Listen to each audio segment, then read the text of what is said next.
5 mars 1902. Conséquence du mauvais exemple des chefs.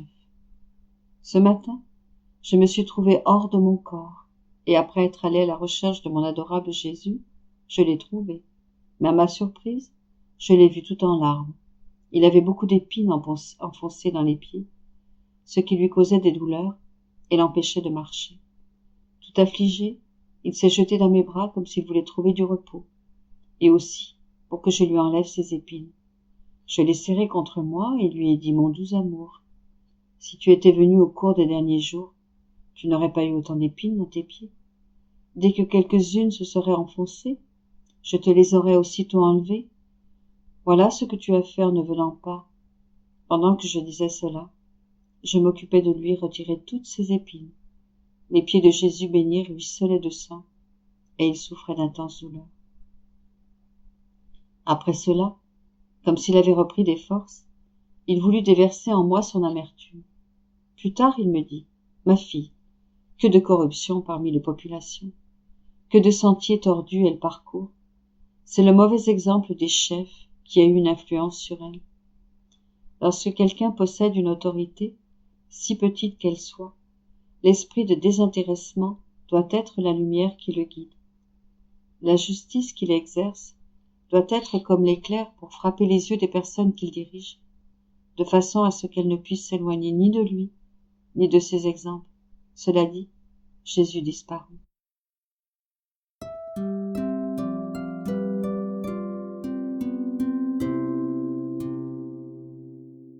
« 5 mars 1903.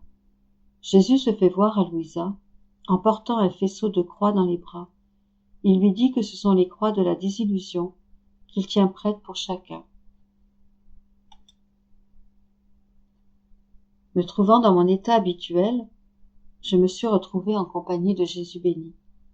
Totalement épuisé et essoufflé, il portait un faisceau de croix et d'épines dans les bras. En le voyant dans cet état, je dis: Seigneur, pourquoi tant essoufflé avec ce faisceau dans les bras? Il me répondit: ma fille, il s'agit des croix de la désillusion. Je les tiens toujours prêtes pour désillusionner les créatures. Pendant qu'il disait cela, nous nous sommes trouvés au milieu de gens. Dès que Jésus béni voyait quelqu'un qui s'attachait aux créatures, il prenait dans le faisceau la croix de la persécution et la lui donnait. Alors, en se voyant persécutée et méprisée, cette personne perdait ses illusions et comprenait ce que sont les créatures et que Dieu seul mérite d'être aimé. Si quelqu'un s'attachait aux richesses, de ce faisceau Jésus prenait la croix de la pauvreté et la lui donnait. En voyant ses richesses s'envoler en fumée et en se voyant elle-même réduite à la misère, cette personne comprenait qu'ici-bas tout est fumée et que les vraies richesses sont les richesses éternelles. Par suite, son cœur s'attachait à tout ce qui est éternel. Si un autre s'attachait à l'estime de soi ou au savoir, avec beaucoup de douceur, Jésus béni prenait la croix des calomnies et de la confusion, et il la lui donnait. Confuse ou calomniée, cette personne laissait, si l'on peut dire, tomber son masque, et elle comprenait son néant et son être. Elle ordonnait tout son intérieur en fonction de l'ordre voulu par Dieu, et non plus en fonction d'elle-même. Jésus faisait ainsi avec toutes les autres croix. Après cela, mon adorable Jésus me dit: as-tu vu la raison pour laquelle je tiens ce faisceau de croix dans mes bras? Mon amour envers les créatures me contraint à porter ce faisceau tout en gardant mon regard continuellement tourné vers elles. La croix est la désillusion primordiale et la première qui juge l'œuvre des créatures. Ainsi, si la créature se soumet, la croix lui permettra d'être épargnée du jugement de Dieu. Lorsque quelqu'un dans cette vie se soumet au jugement de la croix, cela me donne satisfaction. Mais si la créature ne se soumet pas, elle se trouvera dans l'ambiance de la seconde désillusion, celle de la mort. Elle sera jugée par Dieu avec la plus sévère rigueur, mais elle sera surtout jugée pour avoir échappé au jugement de la croix, qui est complètement un jugement d'amour. Ensuite, Jésus disparut. Je compris que c'est vrai que Jésus aime la croix, bien que, souvent, c'est l'homme lui-même qui incite Jésus à la lui donner. Si l'homme était ordonné envers Dieu, envers lui-même et envers les créatures, alors, en ne voyant dans l'homme aucun désordre, le Seigneur s'abstiendrait de lui donner des croix et lui donnerait la paix.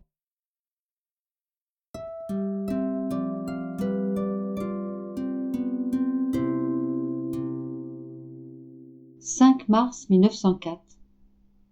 La croix est pour l'âme assignation, avocat et juge pour la prise de possession du royaume éternel. Ce matin, je me sentais très souffrante, en plus d'être affligée de l'absence de mon Jésus. Après m'être donné beaucoup de peine, Jésus est venu brièvement et m'a dit : « Ma fille, les souffrances et les croix sont des assignations à comparaître que j'envoie à l'âme. Si elle accepte ces assignations, par exemple un avertissement d'acquitter une dette ou de faire une acquisition pour la vie éternelle, en se résignant à ma volonté, en me rendant grâce et en adorant mes saintes dispositions, nous sommes immédiatement d'accord, et elle évitera de nouvelles assignations, avec implication d'avocat, pour finalement subir la condamnation du juge. Si l'âme répond avec résignation et action de grâce, cela suppléera à tout parce que la croix lui servira d'assignation, d'avocat et de juge, sans qu'elle ait besoin d'autre chose pour parvenir à la possession du royaume éternel. Au contraire, si l'âme n'accepte pas l'assignation, pense-y toi-même dans quel abîme de malheur et d'embarras elle se jette, et quelle sera la rigueur du juge dans sa condamnation pour avoir rejeté la croix. La croix comme juge est beaucoup plus indulgente, plus compatissante, plus inclinée à enrichir l'âme plutôt que de la juger, plus inclinée à l'embellir plutôt qu'à la condamner.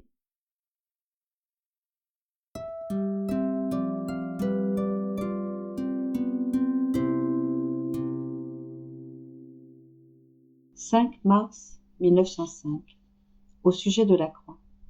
Étant un peu plus souffrante que d'habitude, Jésus est venu brièvement et il m'a dit : « Ma fille, la croix est le soutien des faibles, la force des forts, la semence et la gardienne de la virginité. » Ensuite, il disparut. «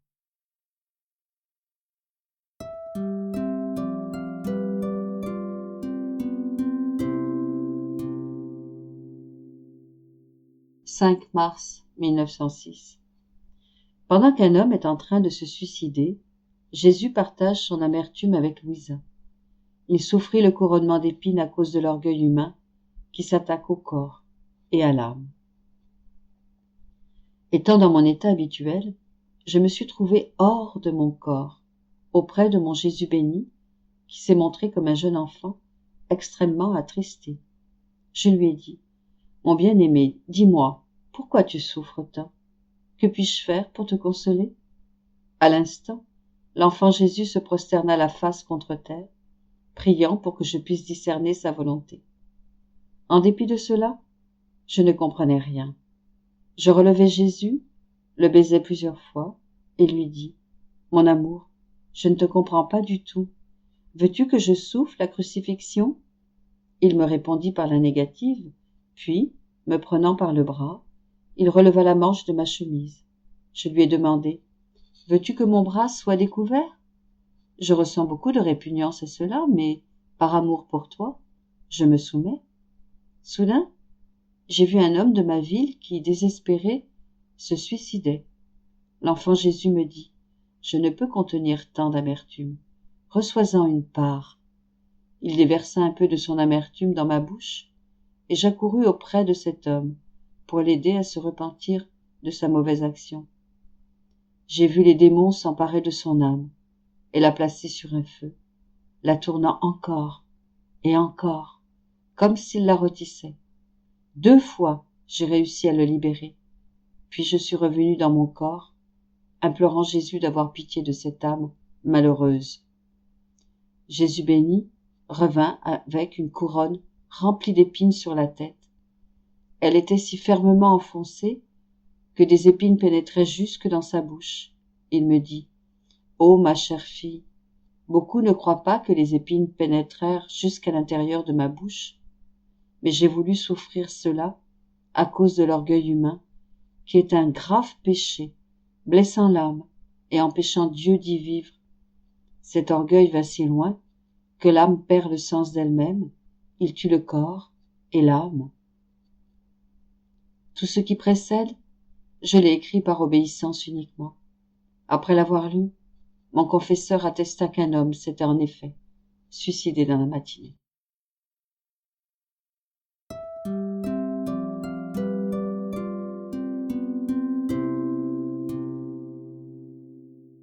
« 5 mars 1927.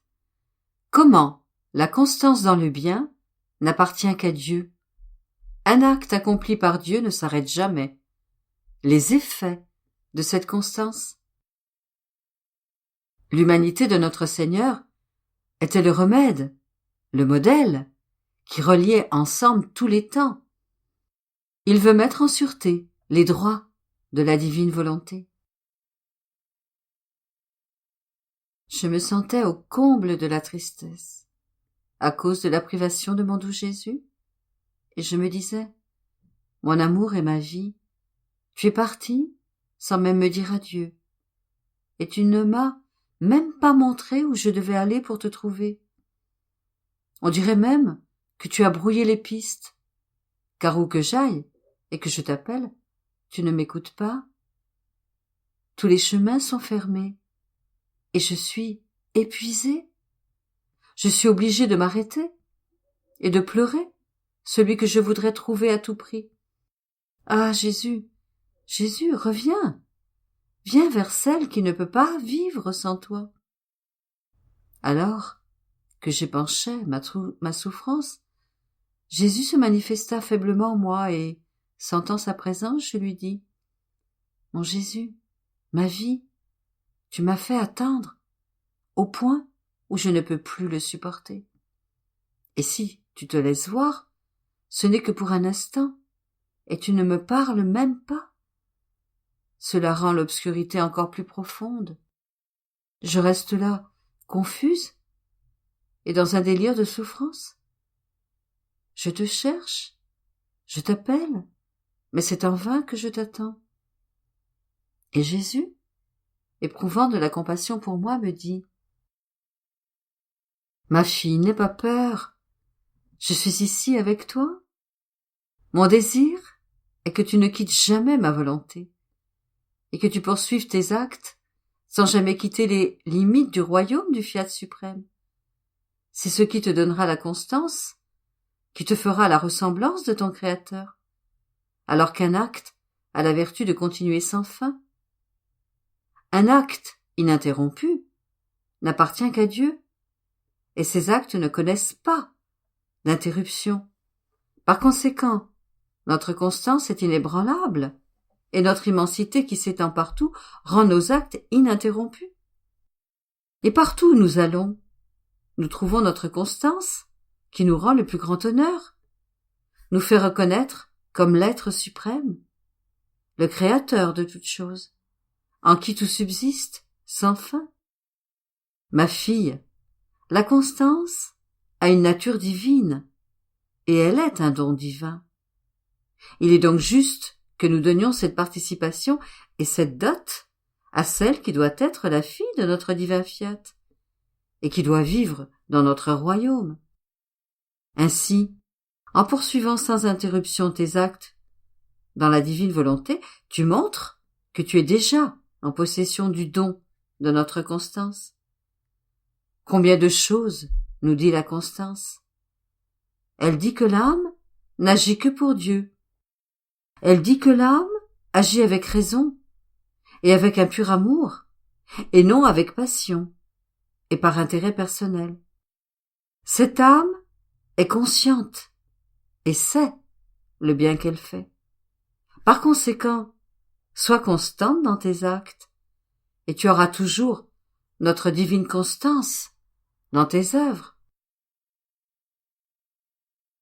Je continuai ensuite mes actes dans la suprême volonté et, arrivant au point où je suivais les actes de Jésus, depuis le temps de sa conception dans le sein de la Vierge Immaculée jusqu'à sa mort sur la croix, mon adorable Jésus se fit entendre à nouveau et me dit « Ma fille, Mon humanité est venue sur terre afin de réunir le passé. Lorsque dans la création, la plénitude de ma volonté régnait dans l'homme, tout lui appartenait. L'homme avait son royaume partout avec lui, ainsi que sa vie divine, opérante. En moi était enclose la plénitude de ma divine volonté, et en la reliant au temps présent, je devins le modèle, le premier à former le remède, le secours et les enseignements nécessaires à la guérison des créatures. Puis je réunis les descendants d'Adam à la plénitude de cette divine volonté qui régnait au commencement de la création. Ma venue sur terre était ce qui reliait et réunissait tous les temps. Le remède qui formait ce lien afin de permettre au royaume du divin fiat de régner à nouveau parmi les créatures. Ma venue était le modèle que je laissais pour que chacune en le suivant puisse demeurer dans les liens que je créais pour elle. C'est pourquoi je t'ai parlé de ma venue sur terre, avant de te parler de ma volonté. Je t'ai parlé de ce que j'ai fait et souffert pour vous donner les remèdes et le modèle de ma vie. Puis je t'ai parlé de ma volonté. Ce sont des liens que j'ai formés en toi et dans lesquels j'ai formé le royaume de ma volonté. Comme preuve de cela, il y a la connaissance que je t'ai manifestée sur ma volonté, sur sa souffrance de ne pas régner en plénitude parmi les créatures, et tous les bienfaits promis aux enfants de son règne. J'ai ensuite continué à prier, et je me sentais un peu somnolente, lorsque j'ai soudain entendu quelqu'un parler à voix haute en moi. J'ai bien regardé, et j'ai vu que c'était mon Jésus bien-aimé, les bras étendus, comme pour m'embrasser. Il me dit d'une voix forte: « Ma fille, je ne te demande rien, sinon d'être la fille, la mère et la sœur de ma volonté, et de mettre en sûreté en toi ses droits, son honneur et sa gloire. » Il disait cela d'une voix forte, puis, baissant le ton et m'embrassant, il me dit: « La raison, ma fille, pour laquelle je veux mettre en sûreté les droits de mon éternel fiat, c'est que je veux enclore la très sainte Trinité en ton âme. Et seule notre divine volonté peut nous procurer l'endroit et la gloire qui soit digne de nous. Ensuite, grâce à elle, nous pourrons répandre en toi tout le bien de la création et rendre les choses encore plus belles, parce qu'avec notre volonté dans l'âme, nous pouvons tout faire. Sans notre volonté, il nous manquerait la demeure où résider pour répandre nos œuvres, et n'étant pas libres, nous resterions dans nos célestes demeures. Il en va comme d'un roi qui aime excessivement un de ses sujets. Il veut venir vivre avec lui dans sa pauvre hutte, mais il veut être libre. Il veut disposer dans cette pauvre hutte tous ses avoirs royaux. Il veut commander. Il veut partager avec son sujet ses mets délicats et tout ce qui est bon. En un mot, il veut vivre sa vie de roi. Mais son serviteur ne veut pas être revêtu de vêtements royaux. Il ne veut pas que le roi règne et refuse de s'adapter aux mets royaux. Là où ma volonté ne règne pas, je ne suis pas libre. Il y a un conflit continuel entre la volonté humaine et la divine volonté. Par conséquent, sans avoir nos droits en sécurité, nous ne pouvons pas régner, et nous restons dans notre palais royal.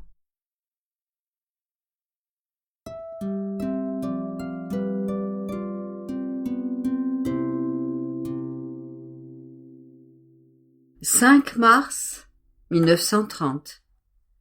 Jésus veut voir son fiat palpiter dans les créatures.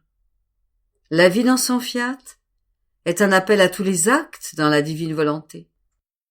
Ce que signifie L'unité. Je vis toujours dans la souffrance de la privation de mon doux Jésus. Quel doux martyr! Sans son saint vouloir, qui prend la place de Jésus, il me fait sentir continuellement que lorsque son vouloir me donne la vie, il me garde continuellement occupé et perdu en lui. Je ne saurais pas comment vivre. Mais avec tout cela, et avec tous les chers souvenirs de Jésus, je pensais que je ne pourrais jamais le perdre de vue. Ces visites, douces et répétées, tous ces stratagèmes amoureux, toutes ces surprises qui me donnaient le sentiment de vivre plus dans le ciel que sur la terre, et même le simple souvenir de Jésus, sont de cruelles blessures qui aggravent mon douloureux martyre. Ah, Jésus, Jésus, comme il t'est facile de mettre de côté et d'oublier celle qui t'aime et dont tu constitues le martyr. Tu m'as souvent dit toi-même que tu m'aimais. Ah, Jésus, reviens. Je n'en peux plus.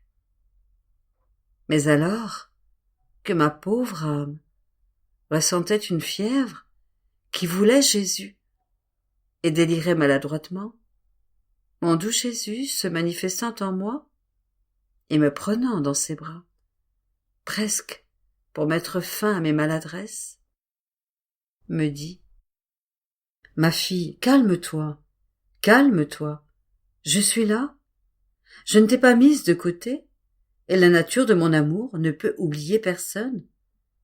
Au contraire, je suis en toi pour conduire tous tes actes dans ma divine volonté, parce que je ne veux pas qu'un seul de tes actes, même le plus petit, ne soit noble et divin et ne porte le sceau de mon divin fiat. Je veux voir mon fiat palpiter dans tous tes actes. Voici toute mon attention. Former le premier exemplaire de l'âme qui doit vivre dans mon divin vouloir. » Il dit cela, puis garda le silence. Je continuai ma ronde dans le divin fiat. Je voulais rassembler tout ce que les créatures avaient fait, pour tout enclore dans la divine volonté. Mon très grand bien, Jésus, ajouta: « Ma fille, la vie dans mon divin vouloir est l'appel de tous les actes des créatures à l'unité de mon vouloir. Tous sont sortis de l'unité de notre vouloir, de notre acte unique qui donne vie à tous les actes, et c'est justice que tous nous reviennent pour reconnaître d'où ils sont sortis. La reconnaissance de l'origine d'un acte, de celui qui donne la vie à des actes si nombreux, et de quelle façon, est le plus bel hommage à notre puissance et notre sagesse, qui par un seul acte est la vie de tous les actes.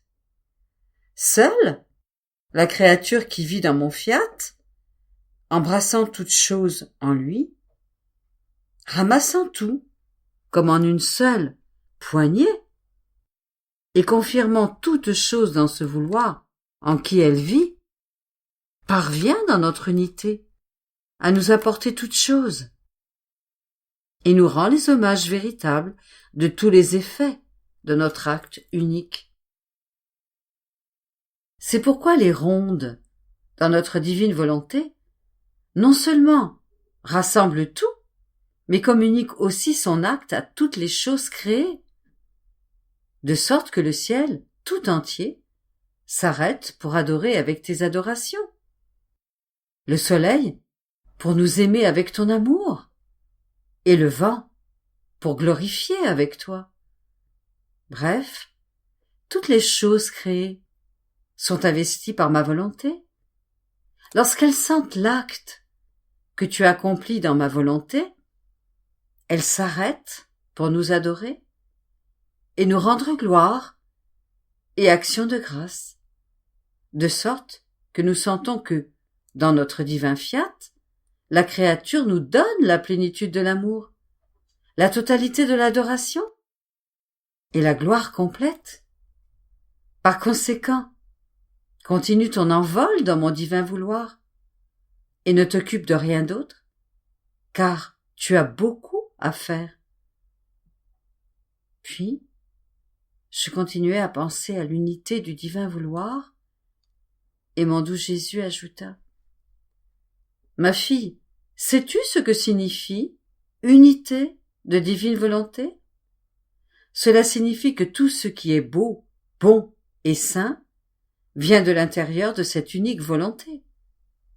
Dans cette unique divine volonté qui est nôtre, une est son unité, un est son acte, mais tout en étant un, la volonté, l'unité et l'acte s'étendent partout. Ainsi, quiconque vit dans notre divin vouloir se fusionne dans notre unité, et tout ce qu'il fait ne sort pas de nous, mais demeure en nous. Par contre, pour quiconque vit à l'extérieur de notre divin vouloir, nous ressentons la douleur de ces actes arrachés à notre volonté. Et comme cette âme enlève ces actes, elle ne les retourne pas, parce que sa volonté n'était pas une avec notre divine volonté.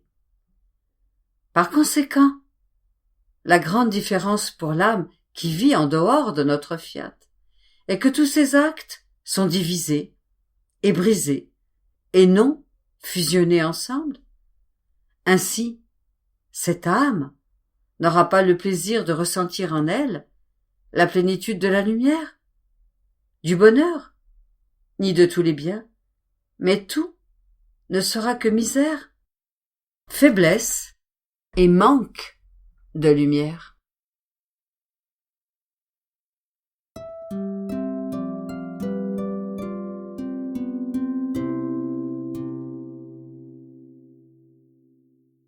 « 5 mars 1933.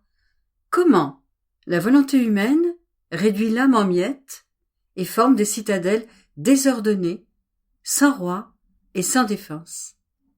Les larmes de Jésus. Alors que mon pauvre esprit traversait la mer du divin fiat dans la mesure de sa petite capacité, je comprenais sa valeur, sa sainteté et le grand prodige du fait qu'une créature qui vit en elle puisse contenir une volonté si sainte et interminable, se faisant ainsi porteuse et possesseur de ce saint vouloir qui comprend et enferme toutes choses. Il n'y a pas sujet à s'étonner lorsque ce qui est grand renferme ce qui est petit.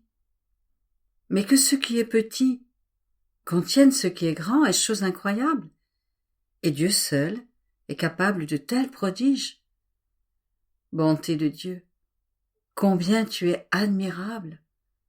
Tu es plus qu'une mère tendre et aimante, qui veut s'enclore dans le Fils pour le mettre en sécurité et voir sa vie répétée dans son enfant, pour avoir la gloire de pouvoir dire « Le Fils est semblable à sa mère ». Mais alors que mon esprit se réjouissait dans les joies pures du divin fiat, une triste tempête affligea mes joies, et je compris le grand mal et la terrible offense faite à Dieu lorsque nous prenons la liberté de faire notre volonté. Et mon bien-aimé Jésus, répétant sa brève visite, me dit avec amertume: « Ma bonne fille, ah, la volonté humaine, elle fait la guerre à Dieu. Les armes qu'elle utilise contre son Créateur la blessent elle-même, et son âme est déchirée en morceaux devant Dieu. Chaque acte de la volonté humaine la sépare de son Créateur, de sa sainteté, de sa force, de sa puissance, de son amour et de son immutabilité.